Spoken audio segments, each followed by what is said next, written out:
Welcome students. आपका जो first chapter है हेरिडिटी एंड इवोल्यूशन, उसका आज हम पार्ट 2 स्टार्ट करेंगे और हम आगे का प्रोसेस समझेंगे हमारे प्रोटीन सिंथेसिस का। स्टूडेंट्स, हम स्टार्ट करते हैं हमारा पार्ट 2। स्टूडेंट्स, पिछले वीडियो में हमने हेरिडिटी एंड इवोल्यूशन जो आपका फर्स्ट चैप्टर है वो स्टार्ट किया था और जाना था कि जीन जो है वो हमारा जेनेटिक मटेरियल है, जिसकी वजह से सारे जो कैरेक्टर्स जो होते हैं हमारे पेरेंट्स से हमें आते हैं, one generation to another generation transfer होते हैं और कुछ म्यूटेशंस की वजह से, कुछ जीन्स में चेंजेस की वजह से हमारे अंदर जो नए कैरेक्टर्स वो आते हैं स्टूडेंट्स। फिर हमने देखा था किस तरह से जेनेटिक इंजीनियरिंग का डिस्कवरी हुआ है और हमारे पास नए नए टेक्नोलॉजीज आ गए हैं, जिसकी वजह से हम क्या कर सकते हैं, किसी भी हेरिडिटी डिसऑर्डर का, किसी भी जेनेटिक डिसऑर्डर का हम क्या कर सकते हैं, उसका इलाज कर सकते हैं, ट्रीटमेंट कर सकते हैं और बहुत सारे हाइब्रिड वेराइटीज़ के हम प्लांट्स और एनिमल्स को क्या कर सकते हैं, बना सकते हैं।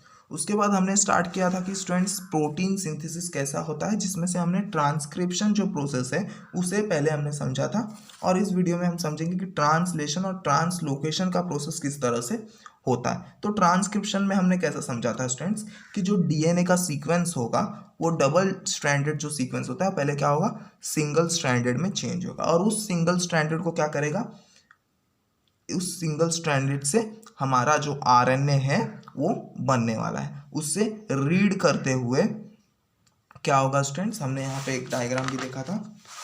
तो जो आरएनए पॉलीमरेज है स्टूडेंट्स, वो क्या करेगा, वो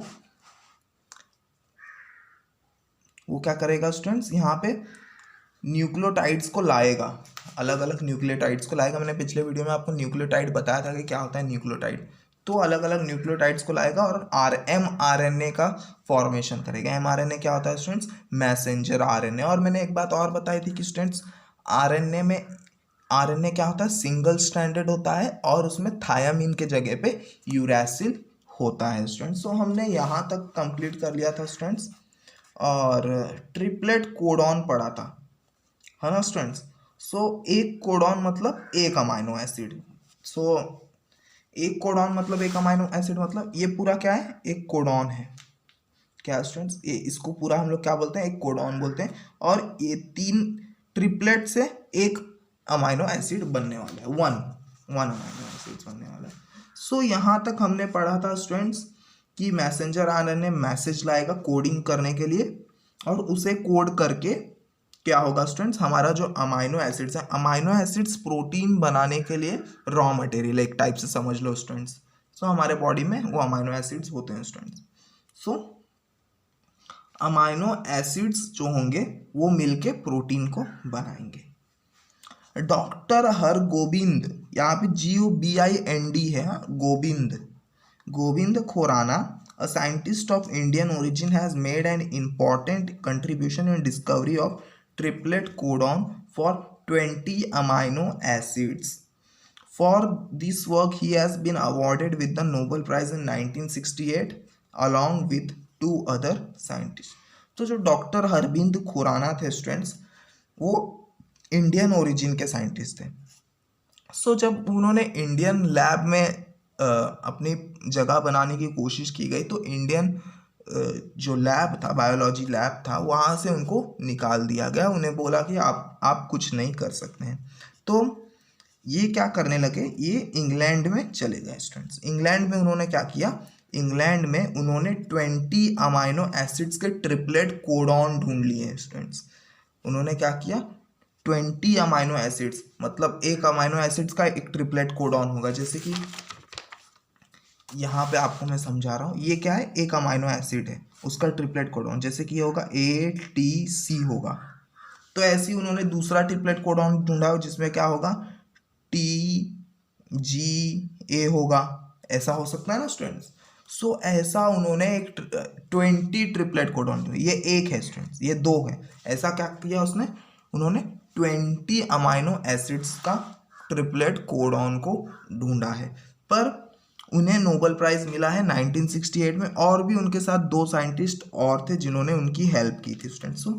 ये इंडियन ओरिजिन को तो है, बट इन्हें नोबेल प्राइज कब मिला, जब इन्होंने इंग्लैंड की सिटीजनशिप ले ली स्टूडेंट्स। सो देखो स्टूडेंट्स, इंडिया में इनको जगह नहीं मिली तो इन्होंने इंग्लैंड में अपनी जगह बनाई, वहाँ का सिटीजनशिप लिया और वहाँ से ही उन्हें क्या मिला, नोबेल प्राइज मिला बायोलॉजी के फील्ड में 1968 में स्टूडेंट्स। सो हम लोग आगे बढ़ते, ये तो बात हो गई डॉक्टर हरविंद खुराना की, जिन्होंने 20 अमाइनो एसिड्स के ट्रिपलेट कोडॉन ढूंढे। आगे हम लोग अपने प्रोसेस की तरफ चलते हैं स्टूडेंट्स, क्या हमारा प्रोसेस था वो देखते हैं। Each mRNA is made up of thousands of triplet codon. So क्या होता है ना स्टूडेंट्स, जो ये mRNA का चेन है, ऐसा mRNA का एक बड़ा चेन होता है जिसमें thousands of triplet codon होंगे, बहुत सारे, मतलब समझ लो ये एक हो गया स्टूडेंट्स, ये क्या हो गया, ये एक ट्रिपलेट कोडॉन हो गया, ये दो हो गया, तो ऐसे थाउजेंड्स ऑफ रहेंगे स्टूडेंट्स। ये तीन मिला के क्या होता है, एक कोडॉन होता है, ये तीन मिला के क्या होगा, एक कोडॉन, एक तीन मिला के क्या होगा, एक कोडॉन, ऐसे थाउजेंड्स ऑफ कोडॉन होते हैं इस mRNA में। ये क्या है स्टूडेंट्स, ये पूरा mRNA है। As per the message on mRNA, amino acids are supplied by tRNA. अब यहाँ पे काम आता है tRNA का स्टूडेंट्स। किसका काम आता है, tRNA मतलब होता है स्टूडेंट्स हमारा ट्रांसफर आरएनए। क्या होता है स्टूडेंट्स, अब mRNA के पास कैसे हैं स्टूडेंट्स, समझो यहाँ पे ये ATC का कोडॉन है, GUC का कोडॉन है स्टूडेंट, समझ लो। सो अब tRNA का काम क्या है, tRNA मतलब होता है ट्रांसफर आरएनए। tRNA का काम क्या है कि इसके कॉम्प्लीमेंट्री को क्या करेगा, सेंड करेगा। क्या करेगा स्टूडेंट्स, इसके कॉम्प्लीमेंट्री को सेंड करेगा। अब देखो स्टूडेंट्स, ए के आगे जो होगा वहां मैंने पहले बोला था ATGC होगा, AT के साथ होगा, GC के साथ होगा। अब यहाँ पे हमारा आरएनए सिंथेसाइज नहीं हो रहा, अब यहाँ पे प्रोटीन सिंथेसाइज हो रहा, तो यहाँ पे यू नहीं जुड़ेगा, ए के साथ यू नहीं जुड़ेगा, तो ए के साथ हमारा यहाँ पे टी आ जाएगा। तो ये एक क्या हो गया, ये एक अमाइनो एसिड्स होता है स्टूडेंट्स, ये क्या हो गया, एक अमाइनो एसिड्स हो गया। यहाँ पे जैसे यहाँ पे एक एग्जांपल दिया लाइसिन, लाइसिन क्या है स्टूडेंट्स, एक अमाइनो एसिड, एक अमाइनो एसिड्स का नाम है वो। तो ये काम कौन करेगा, ये tRNA करेगा, इसको सेंड करने का काम, कि तुम जाओ, तुम्हारे कॉम्प्लीमेंट्री का हमें ये मिल चुका, कॉम्प्लीमेंट्री कोडॉन तुम्हारे लिए मिल चुका है, अब तुम जाओ वहां पे अमाइनो एसिड्स को बनाओ। ये काम कौन करेगा, tRNA करेगा। तो tRNA यहाँ पे देखो, ये tRNA, ये वाला जो पार्ट होता है वो tRNA है। तो ये tRNA वो काम करेगा कि ट्रिपलेट कोडॉन के साथ उनके कॉम्प्लीमेंट्रीज को जोड़ेगा, उनके जो अपोजिट है, जैसे ए का अपोजिट टी है, जी का अपोजिट सी है, तो इनके अपोजिट्स को वो लाएगा और यहाँ पे जोड़ेगा। तो यहाँ पे एक अमाइनो एसिड जुड़ गया, सेम यहाँ पे भी होगा, इसके कॉम्प्लीमेंट्री को tRNA लाएगा और यहाँ पे दूसरा अमाइनो एसिड्स क्या होगा, जुड़ जाएगा स्टूडेंट्स। यहाँ पे क्या होगा, दूसरा अमाइनो एसिड्स आके जुड़ जाएगा। तो ये कौन सप्लाई करेगा स्टूडेंट्स, ये tRNA सप्लाई करेगा। For this purpose tRNA has anti codon having complementary sequence to the codon on mRNA। तो मैंने आपको पहले बोला है कि वो क्या करेगा स्टूडेंट्स, इसके कॉम्प्लीमेंट्री को लाएगा। जैसे यहाँ पे ए है तो ये क्या करेगा, टी को लाएगा, और टी है तो यहाँ पे ए को लाएगा, और अगर सी है तो यहाँ पे जी को लाएगा स्टूडेंट्स। सो ये क्या कर रहा है, ये क्या हो गया स्टूडेंट्स, एंटी कोडॉन हो गया, कोडॉन का अपोजिट एंटी कोडॉन। क्या होगा स्टूडेंट्स, एंटी कोडॉन। तो ये काम किसका स्टूडेंट्स, tRNA का काम है। tRNA क्या करेगा, उसे लेके आएगा, उस अमाइनो एसिड्स को वो लेके आएगा। This is called as translation process. इसी प्रोसेस को हम लोग क्या बोलेंगे, ट्रांसलेशन। अब ये क्या कर रहा है, ट्रांसलेशन क्यों, क्योंकि ये ट्रांसलेट कर रहा है ना स्टूडेंट्स। ये मैसेज आया mRNA से, क्या आया, मैसेज आया, और tRNA क्या कर रहा है, इसे ट्रांसलेट कर रहा है। क्या कर रहा है, ट्रांसलेट करके अमाइनो एसिड्स फॉर्म कर रहा है, इसलिए हम इसे क्या बोलते हैं, ट्रांसलेशन का प्रोसेस बोलते हैं। क्या बोलते हैं स्टूडेंट्स इसे हम लोग, इसलिए ट्रांसलेशन का प्रोसेस कर रहे हैं, क्योंकि ये mRNA को क्या कर रहा है, ट्रांसलेट करके क्या करता है स्टूडेंट्स, ट्रांसलेट करके ये अमाइनो एसिड्स का एक चेन बनाने जा रहा है स्टूडेंट्स। सो इसलिए हम इस प्रोसेस को क्या बोलते हैं, ट्रांसलेशन का प्रोसेस बोलते हैं। यहाँ पे जो लाइसिन लिखा है स्टूडेंट्स, लाइसिन जो है एक टाइप का अमाइनो एसिड्स है, और राइबोसोम जो है, राइबोसोम हमारा जो होता है स्टूडेंट्स वो एक टाइप का प्रोटीन होता है जो यहाँ पे हेल्प करता है, यहाँ पे वो अटैच करने में हेल्प करता है सबको। The amino acids brought by tRNA are bonded together by peptide bond with the help of rRNA। अब यहाँ पे बात आती है स्टूडेंट्स कि जो अलग अलग टाइप के अमाइनो एसिड्स हैं जो टीआरएनए ला रहा है उससे जोड़ा कैसे जाएगा, तो वो पेप्टाइड बॉन्ड से जोड़ा जाता है स्टूडेंट्स। पेप्टाइड बॉन्ड एक टाइप का बॉन्ड होता है स्टूडेंट्स। सो ये पेप्टाइड बॉन्ड से जोड़ा जाता है स्टूडेंट्स। तो ये जो अमाइनो एसिड से जोड़ा जाएगा, क्या होगा, ऐसे और भी आएंगे यहाँ पे और भी आएंगे, जुड़ते जाएंगे, यहाँ पे और भी आएंगे, ऐसे जुड़ते जाएंगे स्टूडेंट्स। तो ऐसा ये चेन बनते जाएगा। तो ये अमाइनो एसिड्स किससे जुड़े होंगे, पेप्टाइड बॉन्ड से जुड़े होंगे। किससे जुड़े होंगे स्टूडेंट्स, पेप्टाइड बॉन्ड से जुड़ने वाले हैं स्टूडेंट्स। और किसके हेल्प से ये पेप्टाइड बॉन्ड में जुड़ेंगे, rRNA। अब rRNA क्या होता है, rRNA मतलब होता है ribosome, ribose nucleic acid, ribosomal nucleic acid. तो ये जो है ये राइबोसोम है। rRNA क्या है स्टूडेंट्स, rRNA। तो आपको यहाँ से RNA के टाइप भी समझ में आ गए कि हमारे पास 3 टाइप के RNA होते हैं, मैसेंजर RNA, ट्रांसफर RNA और राइबोसोमल rRNA। तो अब ये पॉलीपेप्टाइड का बॉन्ड लगाने का काम जो होता है वो rRNA करता है students. During this process, the ribosome keeps on moving from one end of RNA to other end by the distance of one triplet codon। अब देखो स्टूडेंट्स, ये मैसेंजर RNA हो गया हमारा, जो कि हमारे DNA से बन के आया है, न्यूक्लियस से बाहर आया है हमारे साइटोप्लाज्म में। यहाँ पे हमारा rRNA जुड़ जाएगा, प्रोटीन जो है एक टाइप का RNA है, rRNA, राइबोसोमल rRNA। अब ये rRNA क्या करेगा, ट्रिपलेट में आगे बढ़ेगा, ट्रिपलेट के डिस्टेंस में वो क्या करेगा, आगे बढ़ेगा। एक टाइम में वो 2 ट्रिपलेट्स को कवर करेगा स्टूडेंट्स। क्या करता है, एक टाइम में 2 ट्रिपलेट्स को कवर करता है। अब यहाँ पे भी ट्रिपलेट है, यहाँ पे भी ट्रिपलेट है। अब ये क्या करेगा, एक एक ट्रिपलेट के डिस्टेंस पे आगे बढ़ेगा। अब ये कहाँ सरकेगा, यहाँ पे सरकेगा, कहाँ पे सरकेगा, यहाँ पे फिर वो कहाँ पे सरकेगा, यहाँ पे सरकेगा राइबोसोम। और यहाँ से एक एक वो बाहर निकलते जाएंगे, ऐसे बनते जाएंगे। जब ये यहाँ पे सरकेगा तो एक और बनेगा यहाँ पे चेन में, फिर जब ये राइबोसोम यहाँ पे आएगा तो यहाँ से एक निकलेगा और एक और, ऐसे अमाइनो एसिड्स जो होंगे वो बनते जाएंगे स्टूडेंट्स यहाँ पे। सो यही प्रोसेस आपको यहाँ पे दिखाया गया। ये जो राइबोसोम होता है वो आगे बढ़ते जाएगा और यहाँ से एक एक जो है वो ऐसे निकलते जाएंगे बाहर, क्या होते जाएंगे, जैसे ये आगे बढ़ गया तो ये वाला भी क्या होगा, अब निकल जाएगा। और ये दोनों क्या होते हैं, ये जुड़ जाएंगे स्टूडेंट्स, ये ऐसे जुड़ जाएंगे जब वो अंदर आते जाएंगे धीरे धीरे। तो इसी प्रोसेस को हम लोग क्या बोलते हैं, ट्रांसलोकेशन बोलते हैं। किस प्रोसेस को, जो हमारा राइबोसोम है, क्या है स्टूडेंट्स, जो हमारा राइबोसोम है वो क्या हो रहा है स्टूडेंट्स, ट्रिपलेट के डिस्टेंस पे, मतलब 3, एक कोडॉन को छोड़ के, एक कोडॉन मतलब 3 न्यूक्लियोटाइड्स, 3 सीक्वेंस जो है, 3 सीक्वेंसेस को छोड़ के वो आगे बढ़ेगा। इसी प्रोसेस को हम लोग क्या बोलते हैं, ट्रांसलोकेशन का प्रोसेस बोलते हैं। क्या बोलते हैं स्टूडेंट्स, ट्रांसलोकेशन का प्रोसेस। क्यों, क्योंकि वो ट्रांसलोकेट हो रहा है। ट्रांसलोकेट मतलब एक जगह से दूसरी जगह वो क्या हो रहा है, लोकेशन उसकी चेंज होते जा रही है। तो इसे हम लोग क्या बोलेंगे, ट्रांसलोकेशन का प्रोसेस बोलते हैं स्टूडेंट्स। क्योंकि ये राइबोसोम क्या करता है, ट्रिपलेट के डिस्टेंस पे आगे बढ़ेगा। आगे देखते हैं क्या होता है। तो आप, आई होप आपको जो ट्रांसक्रिप्शन का प्रोसेस था, ट्रांसलेशन का प्रोसेस था और ट्रांसलोकेशन का जो प्रोसेस है वो आपको अच्छी तरह से समझा होगा students. Such many chains come together to form complex protein. This protein control various functions in the body of living organism and their appearance to.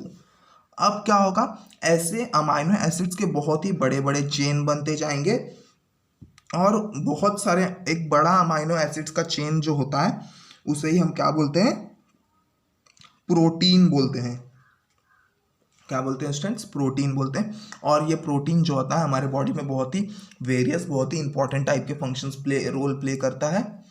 और इसी प्रोटीन्स की वजह से हमारे जितने भी रिएक्शंस वगैरह होते हैं वो भी होते हैं स्टूडेंट्स। सो अब क्या हो रहा है स्टूडेंट्स, ये जो अमाइनो एसिड्स हैं वो ऐसे ऐसे बहुत बड़े चेन्स में चेंज होते जाएंगे, इससे बहुत बड़े होंगे स्टूडेंट से, ठीक है। अब ये बड़े होने के बाद कैसे हो जाएंगे, ऐसे ऐसे हो जाएंगे, ऐसे ऐसे हो जाएंगे, ठीक है स्टूडेंट्स। ये क्या हो जाएंगे, ये ऐसे ऐसे हो जाएंगे, कुछ भी मतलब ऐसे हो जाएंगे, तो इसे ही हम क्या बोलेंगे, प्रोटीन बोलेंगे। अब तक हम इसे क्या बोल रहे थे, chain of amino acids, chain of amino acid बोल रहे थे। अब हम जब ये ऐसे ऐसे हो जाएगा तब इसे हम लोग क्या बोलेंगे, प्रोटीन बोलेंगे।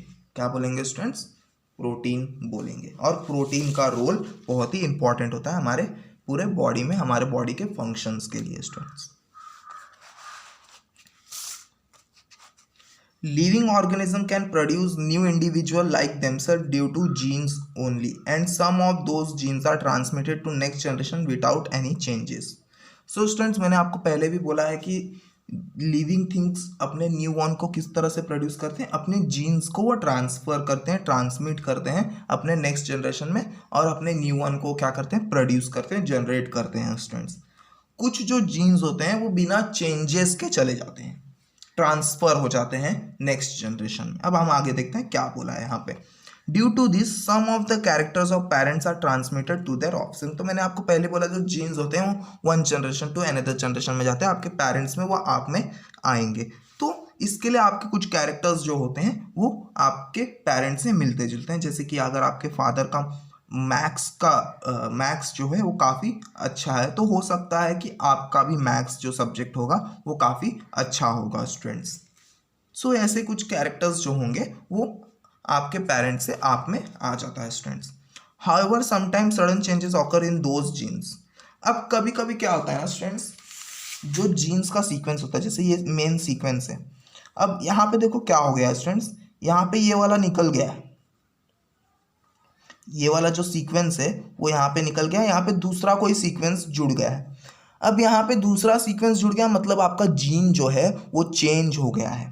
क्या हो गया स्टूडेंट्स, आपका जो जीन है, यहाँ पे देखो स्टूडेंट्स दूसरा न्यूक्लियोटाइड जुड़ गया। यहाँ पे कौन सा न्यूक्लियोटाइड था, TGC था, यहाँ पे कौन सा जुड़ गया है, GAT जुड़ गया है स्टूडेंट्स। तो यहाँ पे जो सीक्वेंस चेंज हुआ है, अब सीक्वेंस चेंज होने की वजह से आपके कैरेक्टर्स भी क्या होंगे, चेंज होंगे स्टूडेंट्स। क्या होंगे, आपके कैरेक्टर्स भी चेंज होंगे। तो हम लोग समझते हैं आगे क्या। Sometime any nucleotide of the gene changes is position that causes a minor change which is nothing but a mutation.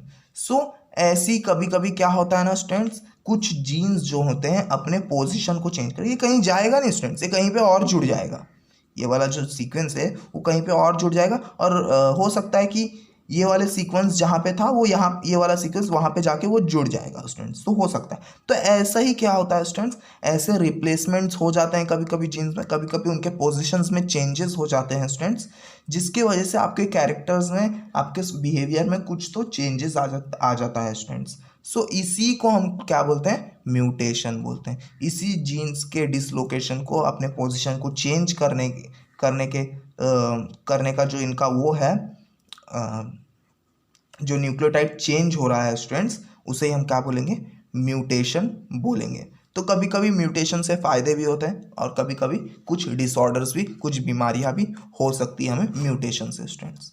Some mutation may be minor but some may be considerable. Example, mutation may cause the genetic disorder like sickle cell anaemia.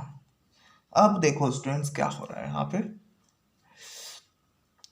कुछ mutations तो minor होते हैं, मतलब छोटे मोटे mutations हो गए तो इतना आपके कैरेक्टर्स में कुछ फर्क नहीं आएगा। हो सकता है आपके बाल के कलर चेंज हो जाए या आपके फेस स्ट्रक्चर में कुछ चेंज हो जाए, ऐसी कुछ चेंजेस आप में आने वाले हैं अगर कुछ माइनर यहाँ पे कुछ होता है तो। बट कुछ कुछ जो म्यूटेशंस होते हैं वो काफ़ी खतरनाक होते हैं, जिसकी वजह से कोई भी जेनेटिक डिसऑर्डर आप में हो सकती है। जैसे कि यहाँ पे एक डिसऑर्डर दिया है सिकल सेल एनीमिया का। क्या स्टूडेंट्स, सिकल सेल एनीमिया, इसमें क्या होता है ना स्टूडेंट्स, आपका जो ब्लड क्लॉट होता है वो नहीं हो पाता है अच्छे से। क्या होगा स्टूडेंट्स, इसमें जो ब्लड क्लॉटिंग का जो प्रोसेस होता है वो अच्छे से नहीं हो पाता है आपके बॉडी में, तो इसे ही हम क्या बोलते हैं, सिकल सेल एनीमिया बोलते हैं। आपके जो RBCs होते हैं हो सकता है वो आधे ही हों, तो यही होता है आपका सिकल सेल एनीमिया। और इसमें जो होता है आपका जो कभी कभी जो ब्लड क्लॉटिंग का प्रोसेस होता है वो भी नहीं हो पाता है स्टूडेंट्स, वहाँ से आपका बहुत सारा ब्लड लॉस होने लगेगा। तो ऐसे जो डिसऑर्डर होते हैं वो म्यूटेशंस की वजह से भी हो सकते हैं। This is a everlasting process and it is one of the proof for Darwin's theory of natural selection. तो यहाँ पे आपको क्या लिखा है students, this is a ever lasting process and it is one of the proof of Darwin's theory of natural selection. अब ये mutation का जो प्रोसेस है वो एवरलास्टिंग होता है, मतलब अब इसमें हम लोग कुछ कर नहीं सकते हैं स्टूडेंट्स। अगर जीन म्यूटेट हो रहा है तो उसे हम लोग रोक नहीं सकते हैं किसी भी हालत में। इतना हमने अभी तक डेवलपमेंट नहीं किया है स्टूडेंट्स कि हम म्यूटेशंस को रोक सकें। सो इसलिए ये एक एवरलास्टिंग प्रोसेस है और ये एक टाइप से एक प्रूफ है स्टूडेंट्स कि Darwin's theory of natural selection का एक टाइप से प्रूफ है। Darwin's theory of natural selection क्या है, मैं आपको एक बता देता हूँ कि Darwin's theory of natural selection क्या है। आपको शॉर्ट में मैं बताने जा रहा हूँ कि जो डार्विन्स की थ्योरी थी, कोई भी ऑर्गेनिजम्स अपने इन्वायरमेंट के हिसाब से अगर एडजस्ट हो जाता है, क्या क्या बोला मैंने स्टूडेंट्स, कोई भी ऑर्गेनिज्म अपने इन्वायरमेंट के हिसाब से अगर एडजस्ट होता है तो वो क्या होगा, वो जीवित रहेगा, वो जिंदा रहेगा। अगर कोई भी ऑर्गेनिज्म नहीं एडजस्ट हो पाएगा तो वो क्या हो जाएगा, मर जाएगा स्टूडेंट्स। सो अगर हम लोग बात कर लेते हैं डॉग्स के पपीज़ की, जैसे तो डॉग आपने देखा होगा डॉग्स के सभी पपीज़ जिंदा नहीं रहते हैं। तो कोई कोई पपीज़ ठंडी की वजह से मर जाता है, तो कोई जो होता है एक्सीडेंट में मर जाता है, तो डेथ हो जाता है उनका। तो ये सब क्या है, ये सब अपने आप को उस इन्वायरमेंट में नहीं ढाल पाते हैं। जो बच जाते हैं वो इन्वायरमेंट में ढाल लेते हैं, उनको पता है यहाँ से गाड़ी आती है, हमें यहाँ नहीं जाना है। उन्हें पता है हम उनको ठंडी लग रही तो उन्हें छुपना है। तो ये सब क्या हो रहे हैं, ये सब अपने आप को एडजस्ट कर रहे हैं अपने उन इन्वायरमेंट में, तभी वो जाके क्या होते हैं, जिंदा होते हैं स्टूडेंट्स। सो इसी तरह अगर आप में म्यूटेशन होता है स्टूडेंट्स, सो ये भी एक Darwin's theory of natural selection का एग्जांपल है स्टूडेंट्स, कि आप में कुछ चेंजेस आते हैं स्टूडेंट्स। जैसे कि आप खुद में कुछ चेंजेस लेके आते हैं तो ये आपका एक कैरेक्टर बन जाता है स्टूडेंट्स। आप अगर खुद में भी कुछ चेंजेस लाते हैं तो ये आपका एक कैरेक्टर बन जाता है, जो one generation to next generation आप में से आपके ऑफस्प्रिंग में वो पास होने वाला है स्टूडेंट्स। जैसे कि मैंने आपको डॉग का एग्जांपल दिया है, तो डॉग को पता है कि उसे ठंडी में छुपना है स्टूडेंट्स। सो ये वाला जो कैरेक्टर है आपको, या तो डॉग अपने आप को इस तरह से कर लेगा ताकि उसमें बहुत सारे बाल आ जाए, डॉग में क्या हो जाए, बहुत सारे बाल आ जाए, तो ऐसे भी डॉग कर सकते हैं स्टूडेंट्स। तो इसमें क्या होता है स्टूडेंट्स, इसमें म्यूटेशंस हो जाते हैं। क्या होता है, इसके वजह से क्या होता है, म्यूटेशंस हो जाते हैं। और अगर म्यूटेशंस होता है तो हो सकता है कि डॉग को बहुत सारे बाल आ जाए, और हो सकता है कि डॉग के जितने भी बाल है वो रहे ही ना। तो ये सब क्या है, ये सब म्यूटेशंस की वजह से होता है स्टूडेंट्स।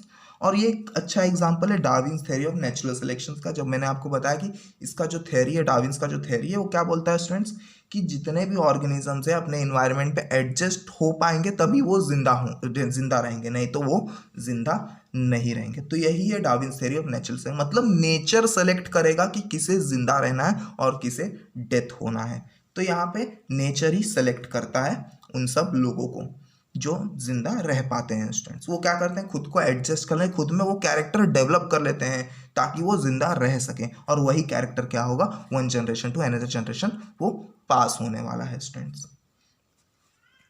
सो ये था आपका पूरा जो है प्रोटीन सिंथेसिस का जो प्रोसेस है, ये हमने कंप्लीट कर लिया है। आपको याद रखना है कि प्रोटीन सिंथेसिस में जो होता है, ट्रांसक्रिप्शन का प्रोसेस होता है, ट्रांसलेशन का प्रोसेस होता है और ट्रांसलोकेशन का प्रोसेस होता है। एक बार मैं रिवीजन कर लेता हूँ स्टूडेंट्स। ट्रांसक्रिप्शन में हमने क्या किया था, हमने mRNA को प्रोड्यूस किया था डीएनए के एक स्ट्रैंड से स्टूडेंट्स, और फिर इस प्रोसेस को हमने क्या बोला था, ट्रांसक्रिप्शन बोला था स्टूडेंट्स। उसके बाद हमने ट्रांसक्रिप्शन क्यों बोला था, क्योंकि हम इसे ट्रांसक्रिप्ट, स्क्रिप्ट मतलब लिखना, स्क्रिप्ट लिखना, ट्रांसक्रिप्ट मतलब किसी से हमने लिखा है उसे, स्क्रिप्ट को हमने क्या किया, एक टाइप से लिखा। तो हमने क्या किया, डीएनए से आरएनए mRNA को क्या किया, एक टाइप से उसे हम बनाए हैं, लिखे, स्क्रिप्ट किए हैं उसे, हमने क्या किया, स्क्रिप्ट। फिर हम आगे बढ़ते गए तो हमें पता चला कि तीन जो सीक्वेंस होते हैं, तीन जो न्यूक्लियोटाइड होते हैं, उन्हें हम लोग एक कोडॉन बोलते हैं। क्या बोलते हैं? उन्हें हम एक कोडॉन बोलते हैं, और एक कोडॉन में एक अमाइनो एसिड जाके अटैच होता है स्टूडेंट। सो हमने क्या पढ़ा कि जो mRNA बना है हमारे न्यूक्लियस में, वो न्यूक्लियस से बाहर जाएगा, हमारे सेल के साइटोप्लाज्म में जाएगा। हमारे सेल के साइटोप्लाज्म में क्या होगा? राइबोसोम, एक प्रोटीन जो है वो आके उस पर अटैच होगा। और राइबोसोम प्रोटीन क्या करेगा? राइबोसोम प्रोटीन टीआरएनए को अपने पास लाएगा। टीआरएनए क्या करेगा स्टूडेंट्स? टीआरएनए एंटी कोडॉन्स को लाएगा और अपने साथ ही साथ अमाइनो एसिड्स को भी लाएगा। जैसे कि यहाँ पे मैंने बोला लाइसिन जो है ये अमाइनो एसिड्स है, और यहाँ पे वो ट्रिपलेट कोडॉन लेके आ रहा है हमारा टीआरएनए। टीआरएनए क्या है? Transfer RNA, transfer ribose nucleic acid. तो टीआरएनए क्या करेगा? अब हमारे एमआरएनए को ट्रांसलेट करना स्टार्ट करेगा, इसके एंटी कोडॉन्स लेके आएगा। और हमने ये भी जाना कि ये जो अमाइनो एसिड्स है वो क्या होंगे? With the help of ribosome ये पॉलीपेप्टाइड बॉन्ड से जुड़ते जाएंगे। इसी तरह से जो हमारा राइबोसोम है वो क्या करेगा? तीन तीन के डिस्टेंस पे, तीन तीन सीक्वेंस के डिस्टेंस पे, मतलब एक एक कोडॉन के डिस्टेंस पे वो आगे बढ़ेगा, जिसे हमने बोला था ट्रांसलोकेशन। ये क्या हो रहा है? अपना लोकेशन चेंज कर रहा है। तो ये पॉलीपेप्टाइड बॉन्ड से जुड़ेगा। पॉलीपेप्टाइड बॉन्ड से जुड़ने के बाद एक लंबा सा चेन बनेगा अमाइनो एसिड्स का, और लंबा सा चेन बन के क्या होगा? वो अपने में ही मिक्स हो जाएंगे, अपने में ही वो क्या होंगे? मिक्स हो जाएंगे। और उसके बाद हम उसे क्या बोलेंगे? प्रोटीन बोलेंगे स्टूडेंट्स। तो ये सब हमने पढ़ा। हमने एक म्यूटेशंस का भी जो है टॉपिक पढ़ा कि म्यूटेशंस में क्या होता है। कभी कभार हमारे जो जीन के सीक्वेंसेस होते हैं, कोडॉन के सीक्वेंसेस होते हैं, कभी कभार डिसलोकेट हो जाते हैं, या तो उनकी लोकेशन, उनकी पोजीशन जो होती है वो चेंज हो जाती है हमारे डीएनए में से। सो इसे ही हमने क्या बोला था? म्यूटेशन बोला था। और हमने जाना था कि कुछ कुछ म्यूटेशंस की वजह से हमें कुछ कुछ बीमारियां भी हो सकती, कुछ कुछ जेनेटिक डिसऑर्डर्स भी हो सकते हैं स्टूडेंट्स। सो इस वीडियो में इतना ही है स्टूडेंट्स। नेक्स्ट वीडियो में हम इससे भी एक अच्छा, आपका सबसे ज़्यादा इंटरेस्टिंग जो मैंने आपको बताया कि हमें किस तरह से पता चला है कि हम हमारे पूर्वज जो थे वो मंकी थे और हम इवॉल्व होके ह्यूमंस में चेंज हुए हैं। तो इस टॉपिक में हम वही पढ़ने वाले, इवोल्यूशन क्या है स्टूडेंट्स। इवोल्यूशन पढ़ेंगे हम लोग अगले वीडियो में। तो आई होप आपको ये जो प्रोटीन सिंथेसिस का प्रोसेस है वो पूरे से पूरा आपको अच्छी तरह से समझा होगा। ट्रांसक्रिप्शन, ट्रांसलेशन एंड ट्रांसलोकेशन, साथ ही साथ आपको म्यूटेशंस भी समझा होगा। तो मिलते हैं स्टूडेंट्स नेक्स्ट वीडियो में एक इवोल्यूशन के टॉपिक के साथ।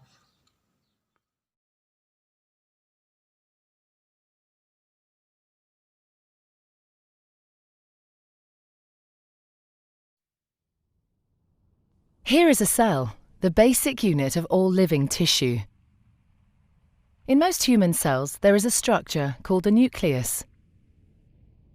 The nucleus contains the genome.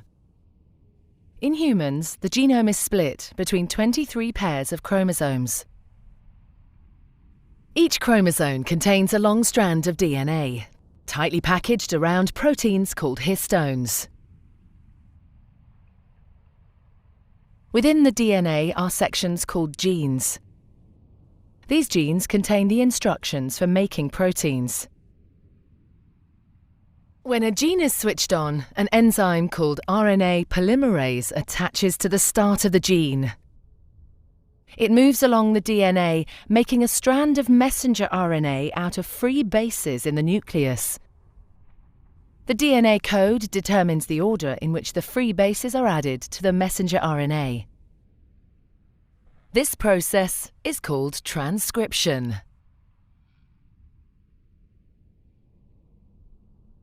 Before the messenger RNA can be used as a template for the production of proteins, it needs to be processed. This involves removing and adding sections of RNA. The messenger RNA then moves out of the nucleus into the cytoplasm.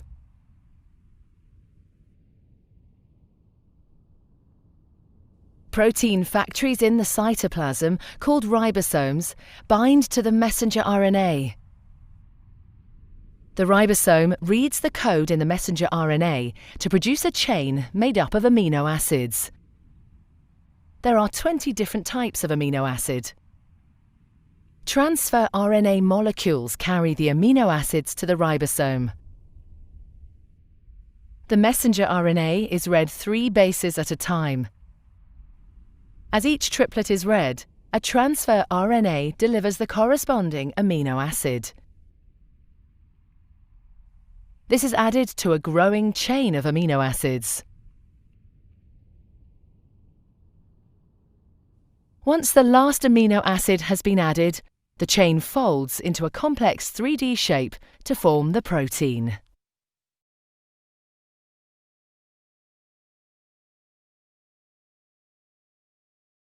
So thank you students, मिलते हैं next video में।